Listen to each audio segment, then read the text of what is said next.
light this candle to represent our grief. The pain of losing you is real. It reminds us of the depth of our love for you. It reminds us that our lives are now changed forever. And we light it for our love. We light this candle that your light will always shine. We cherish the special place in our hearts that will always be reserved just for you. We thank you for this gift that your living has brought to each of us. You are loved. You will long be remembered.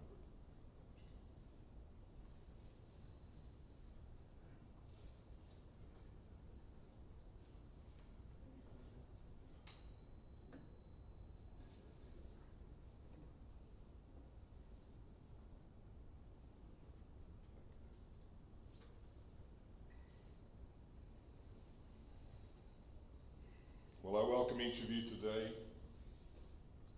My name is Philip Smith, and I'm honored to be the celebrant today as we gather to celebrate the life and mourn the passing of Jesse Robert Gould. And I have no doubt within this room there are many other nicknames for Jesse. But some of the titles that would mean the most to him over his lifetime would be husband and dad, son and brother, uncle, son-in-law, up to the extended ends of that family tree, along with friend and teammate. Yet no matter what you've called him, we come today to this space designed for remembrance, to join our lives with those who have loved him and will miss him more than most. We're here today to honor his family, his loving wife and partner for their years shared as Monica, his loving children, Madison and her partner Owen, Tyler and his partner Kira, Emerson, Harper, and Hayes, his loving father Paul, his loving mother Penny and her husband Chris, his loving brother Will and his wife Jennifer, his father-in-law Leo and his partner Helen, his loving in-laws Amy and her partner Teresa, Kyle and his partner Jessica, along with those that would make up the rest of the branches that are this family tree, those who are the friends and the teammates from this journey of Jesse's life. We also pause today to think of those who are loved by this family and have already traveled on. We think of his grandparents, Daniel and Lucy, Robert and Aura, each of whom who have journeyed on and are now reunited with Jesse beyond our sight and for eternity yet to come. My friends, today's a valued day.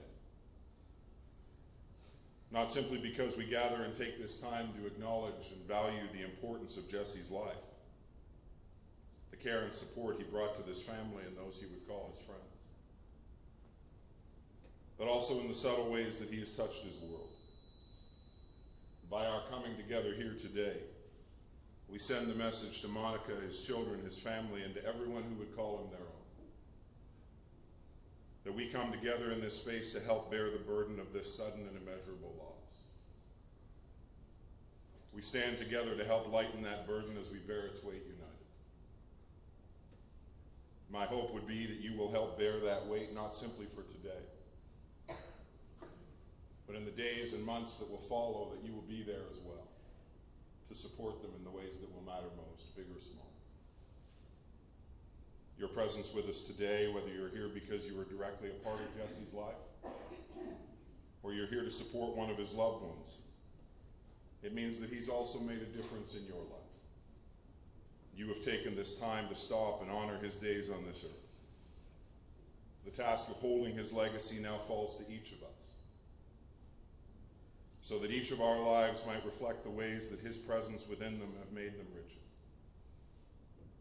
The writer Shannon L. Adler makes this statement. She says, "Carve your name on hearts, not tombstones. Your legacy is etched into the minds of others and the stories that they share about you." And Jesse's legacy is certainly held within the hearts of so very many here today, as though put there by some master craftsman, with perfectly honed tools that would leave each with a lasting impression that time and distance will not dim. One of those who has felt that lasting friendship is going to come and share his thoughts of Jesse with us today. John, I'm not sure exactly where you're sitting, but John, if you'd come at this time and share your thoughts.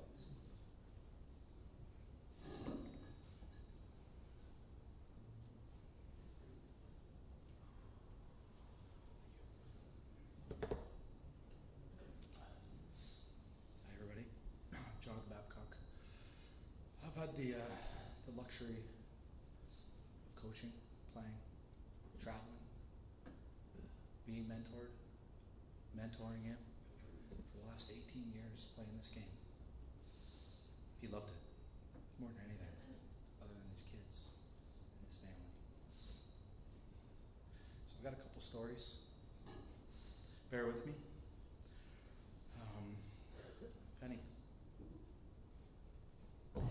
Penny had Jesse in baseball at 2.5 years old. Jesse played with 5-year-olds.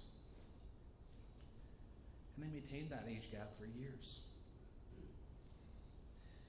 Penny was so proud of him, maintaining that age group, showing his, how do you want to say it, his worth at a young age. He deserved to be there. He was that good.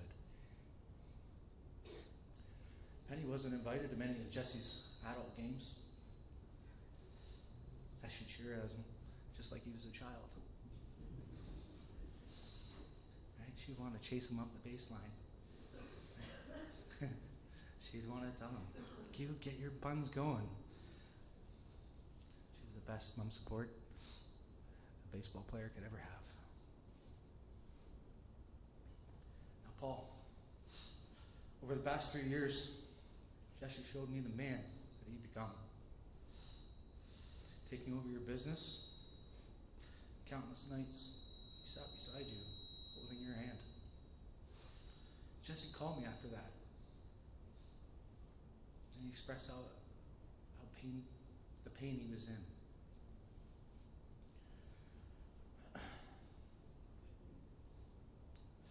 We would exchange some of the best hugs friends could ever exchange. And it was just to show the strength that each one of us had for each other. And when we noticed that we needed it, neither one of us would ever shy away. Jesse was a big part of a hardship that I went through. He never turned me down, never shrugged a shoulder. He'd always just be there and support me the best he could. And those hugs, they will never leave me. And I'm so proud that he could do what he could for you. Monica, he loved and cherished you both for everything you've gotten through. You built a beautiful family. Nothing would have ever stopped them from being there for you and your kids had this tragedy happened. I really want you to know that our chats in the last week, they've really hit my heart, and now they've hit yours. Okay? And we know that his goal was in the real soon future to just be a father and no longer that baseball player. Madison. Graduation. Jesse called me up. "Babs, can I borrow your car?" "Pardon?" "Pardon," I said. "Jesse, that's my baby." "Yeah, but I want to take my baby to graduation. All the other fathers are doing that in their hot rods, in their nice cars." And I'll tell you, he thought that was the coolest thing showing up there with you. Okay? Having you there beside him, revving up the motor, right? That really meant something to him. Being there for you at that time as a father, or as a stepfather, just meant the world to him. Tyler, your achievements in school and football, he would tell us about. He would reference, he didn't get his school smarts from me, and he'd laugh out loud.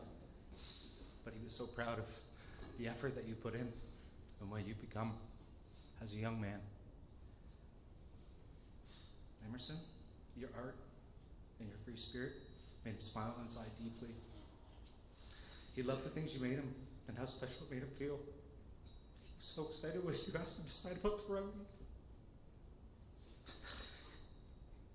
And then he got to go outside and toss the ball with you for the first time. Your dad loved you. And he cherishes that. Harp.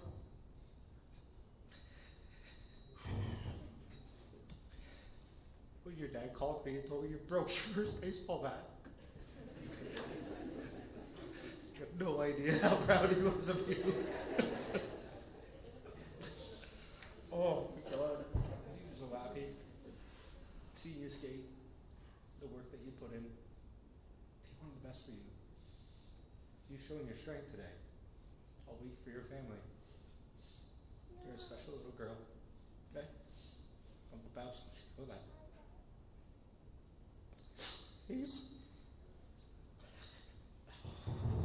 Your dad was so proud of you. Of having you, sorry. When you arrived, little big man, he couldn't wait to get a bat in your hands. And I've recently learned that you've already hidden balls off tees. The little guy's not even 2 yet. It's incredible.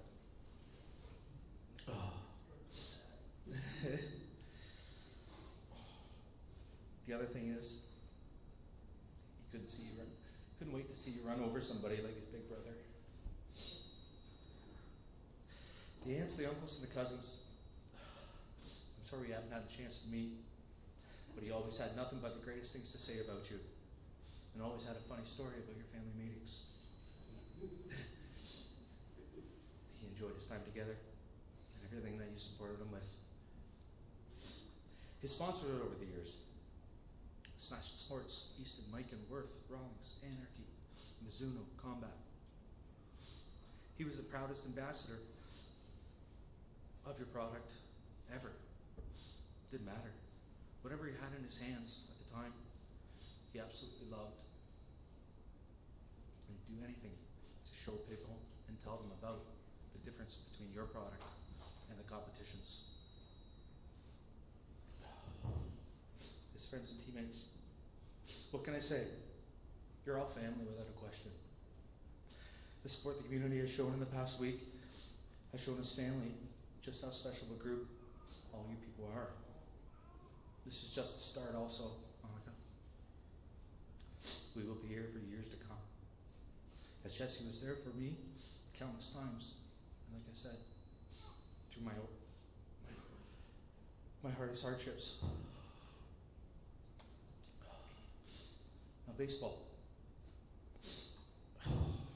As we know, Jesse was champ. There's no other way to put it. He's won numerous. And I had the opportunity to do that beside him, along with a lot of people in this room. Jess was a national champion, provincial champion, a Super Series champion. He was also a Masters champion. For those that don't know, that's for when we're older. But one of the biggest things over the years, Jess is Durham Region's home run champion. He'd go down and play in the lower divisions.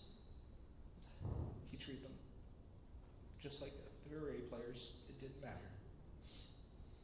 But he was their home run champ.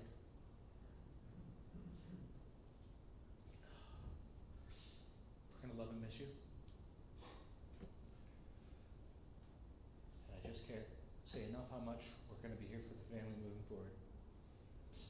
Girls, boys, we love you very much. It's an absolute tragedy that he had to leave you. I'm sorry. On 3. Can I get a roo-roo? 1, 2, 3. Roo-roo!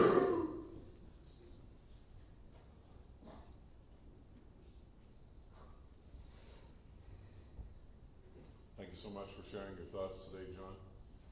It's never an easy thing to talk about those we love in front of a group of relative strangers, but it's appreciated. Several of the others who most definitely have this impression of Jesse in their hearts have entrusted me with their thoughts today. I'm honored to share these thoughts with you. These thoughts are from Emerson. Dear Daddy, I think you should already know by now how much I love you. I want to say that I'm going to miss ranting to you about the things that annoy me, and I love how you always called me Hammer. It's even funnier now that I know the backstory. And even though I acted like I hated it, I'm also going to miss the weird dad jokes. You always told me on the way home from dance, and I know you thought you were cool when you were using new slang words, but I have to be honest. You never used the right word in the right context. I love how whenever someone was giving me a hard time, you would always say, "Do you want me to beat them up?" Or something else along those lines.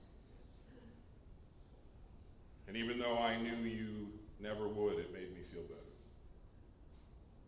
I'm going to miss you every day, Daddy. Love, Emerson. These thoughts from Madison. Jesse, over the last 21 years, you have shown up for me in ways that you didn't have to. A few examples include stealing John's Mustang. Apparently it was a theft, John. You didn't offer it up. Stealing John's Mustang to make sure I was the coolest 8th grader arriving at graduation. Cooking my favorite taco dinners on my birthday. Moving me in and out of houses in university. Taking me to pick up my very first car. And then providing services to that car. And most recently, now that I live on my own, answering the phone each and every time I cook chicken, so I can make sure you tell me it's not pink anymore. I guess my chicken anxiety is something I will have to overcome. However big or small, your actions added up. You took on the role of being my dad. With that being said, you and I both know I would be lying if I said our relationship was always smooth sailing. We butt heads time and time again, especially when I was a teenager. One of our longest standing arguments was always over country music. Each time I hopped in the truck, you would turn on KX96, and in doing so, you would always get an earful from me. However, I stand here today as an avid Morgan Wallen fan, so I guess I can say you win. A more specific moment that stands out to me happened a little less than a year ago. I called you in a panic, requesting to speak to my mother, who was unavailable at the time. Repeatedly, I said, I need to talk to my mom. I need to talk to my mom. You then stopped me and firmly said, well, I'm your dad, talk to me. This moment stands out to me because you not only recognized yourself as my father, but you showed me that you would drop everything for me in my time of need.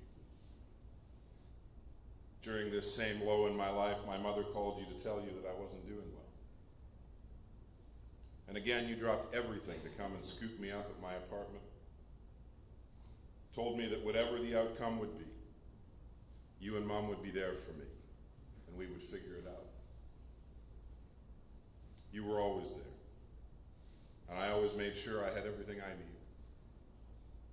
You showed me that being a father is not something that is defined by law or by blood, but by showing up for someone no matter what.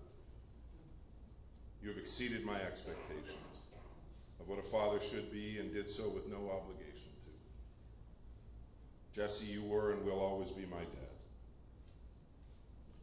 I wish I got the chance for one last awkward I love you. I will miss you. And I promise to help take care of your babies. Love, Madison. And these thoughts from Monica. Dear Jess, I've been asked this week to describe what kind of husband you were to me. And it took me a while to come up with an answer that would fully do you justice. You were the calm in my storm, even when the storm was only inside my head. You were my safety. You were my home. You were my sounding board and my rational thoughts. You always made me feel like I was enough. My favorite place on earth was sitting beside you in your truck. The passenger seat, of course, since apparently I'm a bad driver. It didn't matter if we were running errands or going on a road trip, it was always my happy place. Also, I know how much you appreciated it when I saved our lives time and time again by pointing out that the car in front of us had slowed down slightly, that you should apply the brakes immediately. You're welcome, Jess.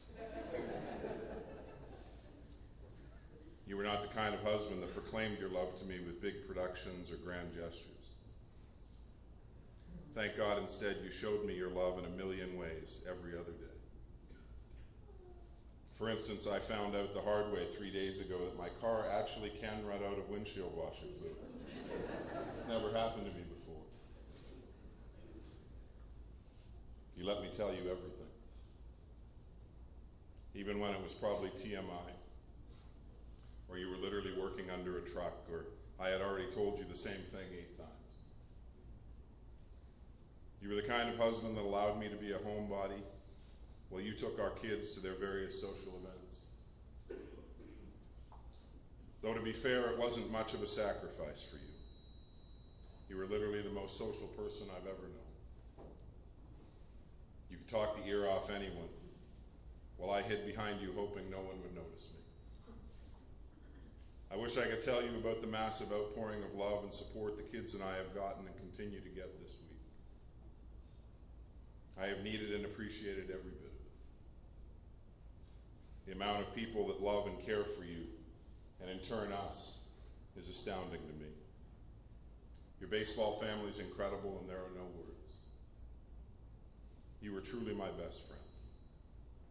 We worked hard to get to the place where we could admit our mistakes, learn, and grow from them. We took the long road getting there, but we did it. There will never be a minute of the day that I won't be missing you. I'm going to make sure our kids remember how much you love them by keeping you alive in everything we do. Your baby boy will know his dad would have moved heaven and earth if it meant he could have stayed here with us.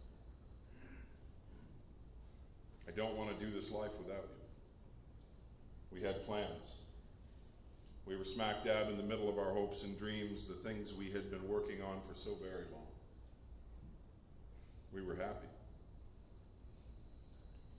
But if you could say anything to me right now, your exact words would be, "Suck it up, Buttercup, you'll be all right." Not everything happens for a reason. This was not meant to be. This was not the will of some higher power. You should have been okay. You deserve to be okay. We needed you to be okay. But I am going to suck it up, and we will somehow be all right. Thank you for taking care of all of us every day, right up until the very end. Thank you for loving me right until your last breath. I promise I will be loving you until mine. You can sleep peacefully now, Jess. I've got this. And Jess, I promise to enroll Hayes in baseball as soon as he's old enough. Love, Monica. Well, allow me to say thank you to each of you for entrusting me with your words today. It's truly an honor to have shared them on your behalf. The author Patrice King wrote a book that was intended for children. Yet the message found within its words is certainly one that I believe is relevant to each life who joins us here today. Most definitely each life that has called Jesse their own in the most meaningful of ways. The author describes that invisible string that connects our hearts to those of those we love. A string that holds firm even when they're not close or within view. It's that little string made of love that's attached from our hearts to each heart we share love with throughout our lifetimes and well beyond. And for Jesse, that first string attached to his heart would be the one stretched between his heart and his mom Penny's. And then on that 26th day of May in 1981, in the city that we know as Oshawa, he would be welcomed. The strings in his hearts would grow in number. They would attach to his father Paul and his brother William, the extent of this family. And as Jesse would grow to know that journey that would become the foundation of his days alongside those lives he would know as his family, along with the extensions that would come in the form of aunts and uncles, cousins, nieces, nephews, they would all grow out of that family bond. For Jesse, those early years of the journey would see him call Blackstock his home, and he would venture to school there in those formative years, before making his way to Oshawa for those high school years that would follow. And those years from 2.5 on would see him find that love of softball that would become the passion of many of his days. From those early years of impressing coaches with his ability to zone in and hit that ball, to the accomplishments that would see him represent Canada on the world stage in softball. All those miles and weekends dedicated to the travel ball schedule. The tournaments that would see him hit dinger after dinger. Across the province, across the country, as far into the States as it would take him. Everyone an opportunity to chase that passion. And as each of those years would begin to unfold, he would also come to the realization that food and shelter would be important things.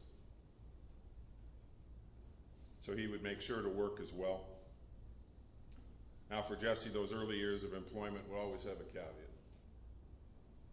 They would have had to have the schedule that allowed him to continue to play ball whenever he wanted. So over those years, he would dedicate himself to great groups like Old Navy. The summers spelled building pools. And even his work at the group home would meet that schedule well enough to make it all work. And I have no doubt that being in that group home on one day in particular would be a day that he would never forget. As it would be the day that he would open that front door to that home, and a bright-eyed and eager to learn student ready for her placement would be standing there. If you've guessed her name was Monica, well then you would be absolutely right. It would be a day that would set the spark that would see them build from that first moment shared in 2005 over those years that would lead them to 2012 as they would commit themselves to this journey of life that they would share together since. And the love that these lives would bring to them both. And for Jesse, that role of father would extend beyond his welcome of Tyler to the welcome of Madison, Emerson, Harper, and Hayes. And a whole new set of strings put in place over those 20 plus years now. And when I asked Monica to tell me what Jesse was like as a dad, I was told that it was a role that he has grown into so very well. With each life, he would work to find that connection that would allow him to make sure each was seen and heard. And each life knew that he was holding them in his hearts and they were loved by him. From all the games and practices he would share with Tyler over the years, those special moments that they shared just journeying here and there, to the caring and trust that Madison would put in him when things weren't going the best and he was one of those first calls made. Or she just wanted to see what he was making for dinner, and so she would ask for a picture. Apparently he really admired his cooking skills. That's a good thing. Other way around, oh, okay. With the joy found in planning their next grand adventure together, that reborn country girl and Jesse would look forward to a Luke Combs concert in the future and another opportunity to check something of moments shared off their list. He would take that strong exterior of his and allow it to soften as he would share time with Emerson. He would find joy in her creative side and how much joy a fostering event would bring to both of them.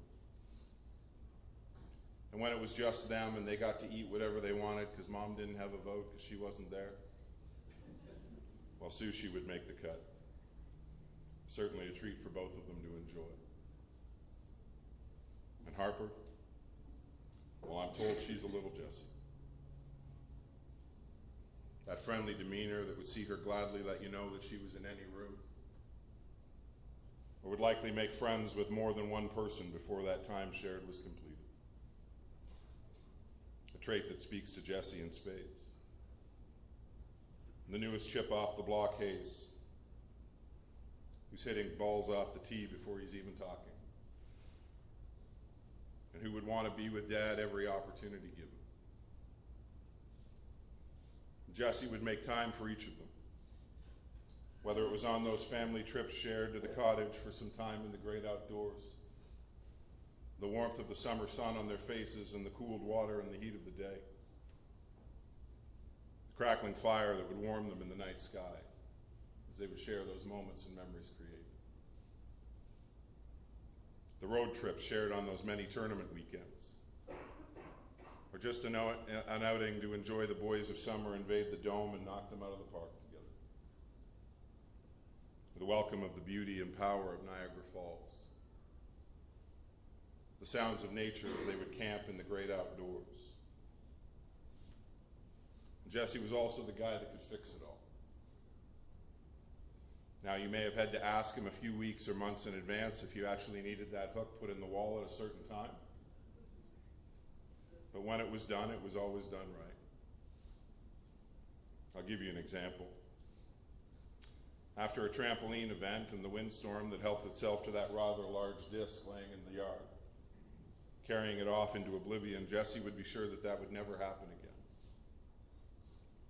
So he would make up some hooks to hold it into the ground. Oh, sure, you can buy those hooks on Amazon, and they look pretty good. But Jessie would make his as strong as horseshoes.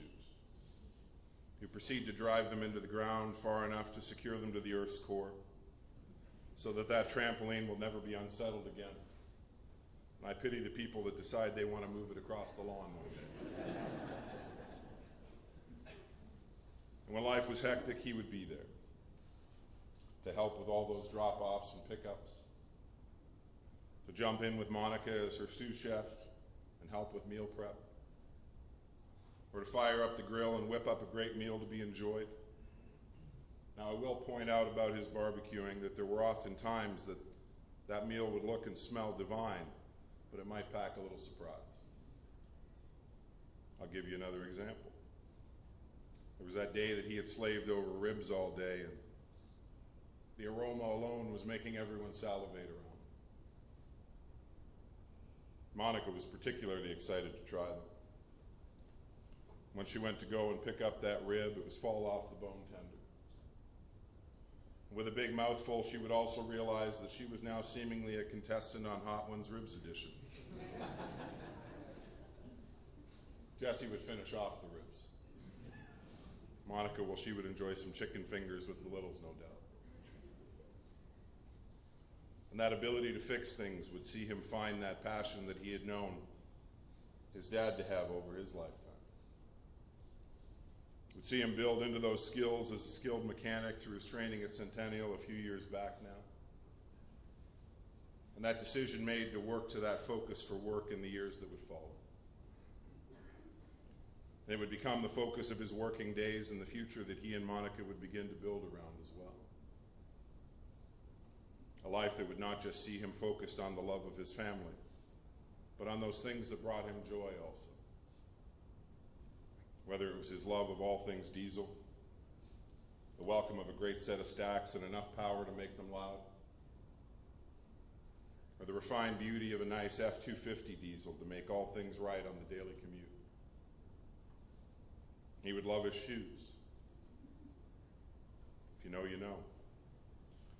And whether they were another set of Nikes or some Hey Dudes or even a pair of Uggs, as long as they were accented by his latest pair of Oakleys, well, his fit was always crisp, and he was feeling as good as he looked.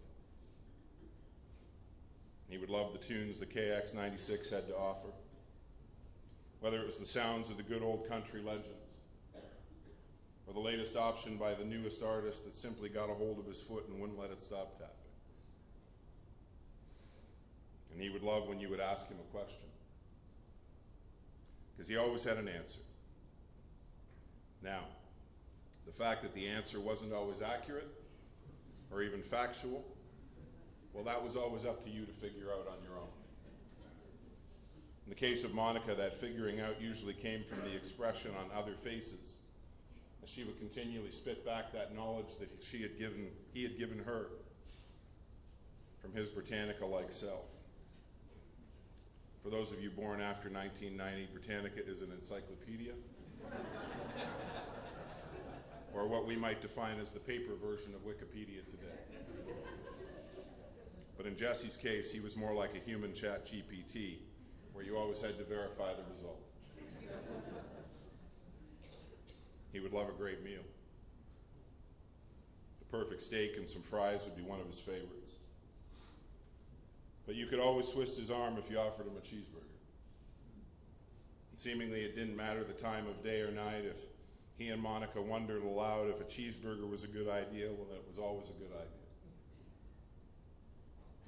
And he would love those times that saw him be able to put his feet up at the end of another busy day.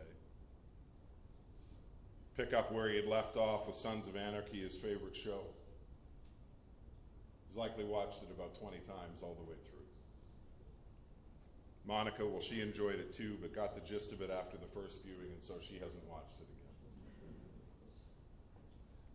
And he would love the dogs that would be welcomed into their lives. Those four-legged littles that would see Shea Gould open its doors to them for a time, to show them all the love and care that a family can offer before moving on to find their forever home. And he would love a conversation.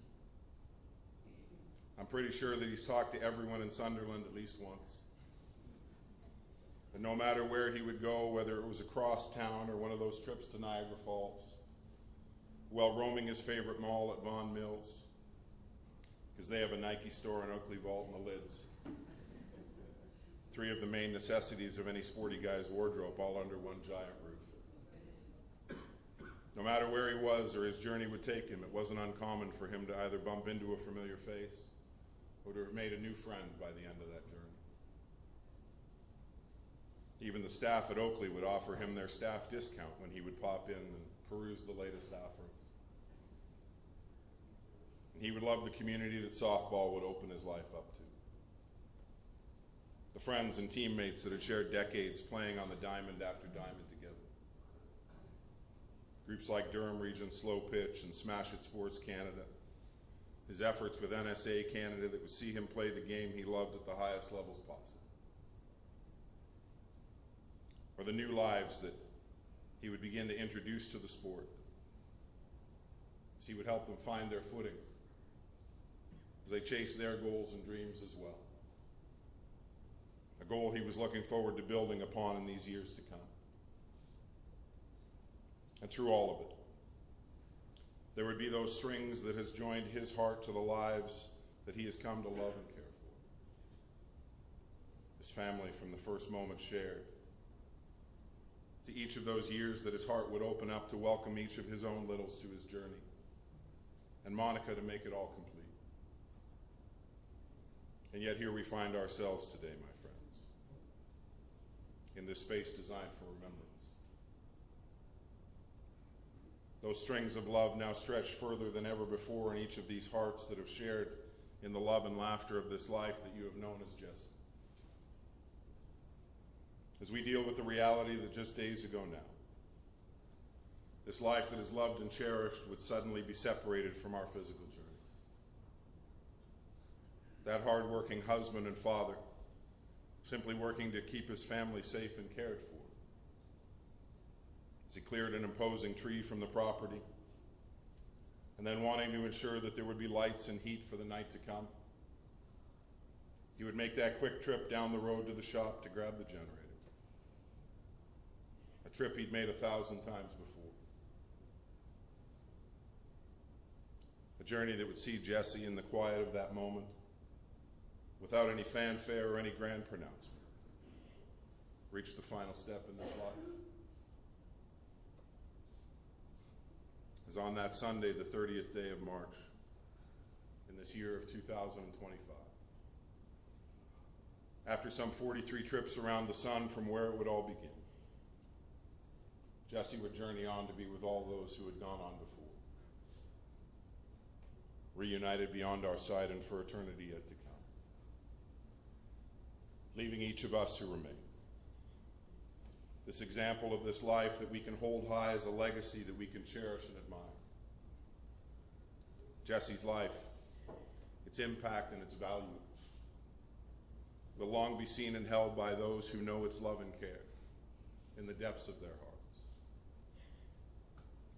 For those of us who remain, let us take what little comfort we can from a quote that simply says, "In hearts that love, memories never need to die." Let us be comforted in the knowledge that each of those strings that has held you to his heart in this lifetime shared will still be there in your hearts for as long as your days and memories last as well. And in those times when you want to feel close to him once more, just say his name. Never be afraid to tell him how you're feeling or to share a moment with him once more. Because that string made of love that connects these lives that have loved him is long enough to keep you close in your hearts, no matter where you go. My friends, as we begin to finalize our formal time of remembrance here today,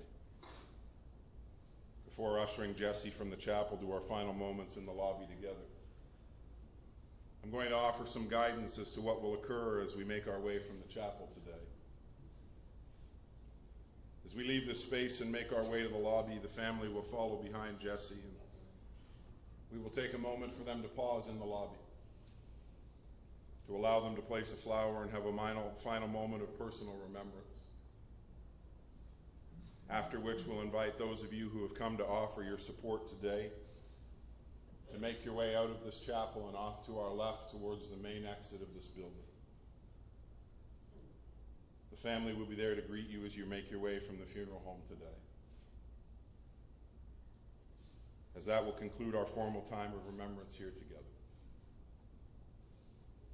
But as we do prepare to leave, in these few moments left, I'd like to share with you two final things, if I may. A piece of poetry and a song, both dedicated in love to Jesse from Monica and this family today. The poet writes these words: "You can shed tears that he is gone, or you can smile because he has lived. You can close your eyes and pray that he will come back, or you can open your eyes and see all that he has left. Your heart can be empty because you can no longer see him, or you can be full of this love that you have shared. You can turn your back on tomorrow and simply live in yesterday, or you can be happy for tomorrow because of yesterday. You can remember him and only that he is gone, or you can cherish his memory and let him live on. You can cry and close your mind, be empty and turn your back, or you can do what Jesse would want. Smile, open your eyes, love, and go on."